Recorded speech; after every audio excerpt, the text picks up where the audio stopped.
like looking at it like, hey, maybe you like this guy, not so much for the music, but a lot of these other things surrounding the music that he has in the package, which is kind of like what Jaleel is right now. Like I talk about, I don't think I've actually done a video on him, but I think Jaleel has the full package except the music right now. I think his music, like he has a song or two, but his music is not, I feel like it's a tier lower than mid, but he's got the image. He's very brand friendly. Yeah. Think about a clean 50 Cent in 2003. Like he's got that image. He could have bodybuilding, protein powder, sponsorships. Because I've known him for like 5 years or some shit. He used to always come through the store and stuff, and he was doing backflips back then, taking his shirt off, buff as fuck. And it's interesting. Like he's been working at it, and yeah. But I wonder too. I'm like, is this just a thing where people like him, or is his music popular? I think the music can pick up, because one thing that I noticed, especially when he's at Rolling Loud, he's a relatively small rapper. Right. But when he's at Rolling Loud, you can see the crowds, even at the smaller stages, he's getting the crowds to get really amped up and go crazy. And a lot of them probably don't know who he is.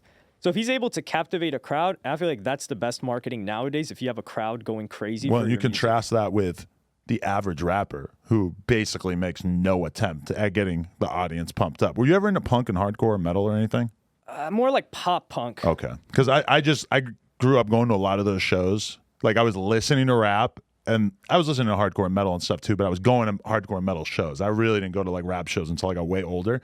But that was always like one super clear thing to me, is that like this music live is incredible and rap live is not incredible on average. Yeah, I just went to a show the other day. It was in New York. It was a friend of mine. He manages this girl, Killboy, but she was opening up for Sueco, and Lil Aaron was performing too, I think. Oh, was this was in the city? Yeah, this is literally at the venue that we did our live podcast at, but that show was 2 days before our show. Yeah, I was going to go to that podcast. I literally flew out the night before you guys were doing that podcast. Wow. And Danny Lay performed at that venue the day in between. I saw that she was supposed to perform there. And there was a Lil Aaron sticker in the toilet.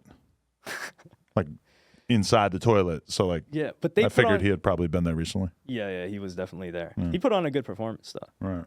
So I saw Sueco, and he started off as a rapper, and then he made that transition, and it was a great performance. The live music was good. They remembered their lyrics. There wasn't a backtrack playing. And I also went to a System of a Down show earlier this year, and it really made me just not want to go to rap shows at all, because there's almost zero effort put into this. Yeah. And I think that's also why. Who was that rapper that had a show that sold like 60 tickets, and then he canceled it, and then he went on IG and said, I'm not going to the show. It got canceled because we only sold 50 tickets. Was it Summers or Autumn or? I think it was Autumn. Someone in that orbit. Yeah, so he said that, and then people were saying that he sold 700 the previous time. Oh. That's what they were alleging. Wow. And then when I thought about that, I thought, okay, perhaps that was your first time performing in Atlanta. You have a bunch of fans. There's no doubt that this guy's a ton of fans that listen to his music, at least online, and speak about him. Right. They had maybe never seen you before. Yeah. So they're like, okay, Autumn's coming. We love his music. Let's go see him live. Right. They go see you. There's that new factor. Right. The show sucks, or it's not memorable. I'm not sure. But if it's not memorable or it sucks and it's a lazy performance, like, yo, we enjoy your music better when we're listening to it on our headphones. Right. They're probably just not going to come back. Or they got enough Autumn for the rest of their life. They're like, hey, I went to a show. I saw him. Why would I ever go back? Because I'm like that with going to see artists. I mean, like, there's a lot of artists I'll go see one time. And then to go a second time, like, unless there's something different happening or you're performing with other artists or whatever, it's like, you better really make a fucking impression on me if you're going to want me to go see you over and over. That's honestly what I was thinking after doing the live podcast. It's like, okay, we sold 400, 500 tickets for the show.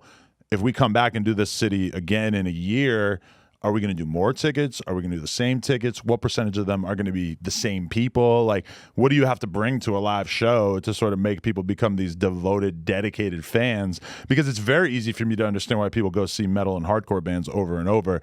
And a lot of the biggest metal and hardcore bands are bands that have been doing it for 10 years, over and over and over. This kind of music where you listen to it and it's very complex and intricate and you have to like study the fucking lyrics if you want to sing along. There's like a real high barrier of entry. And there's a big emphasis put on the live performance of like everybody, even just performing with a singer, a guitarist, a bassist, and the drummer, and they're all so in sync. And when you see a good fucking metal band versus a bad metal band live, like it stands out like night and day. Like sometimes you'll see a band that you love their album and you see them live and it sounds like shit. And sometimes you see a band that you don't even give a fuck, but they're so good live that it'll make you really like respect them so much. And then in comparison, a lot of rappers, yeah, they put in the smallest amount of effort. All right, people, we just hit 300,000 subscribers. You know we're trying to hit 400,000 subscribers. So that little red button, tap it, tap in. Appreciate y'all.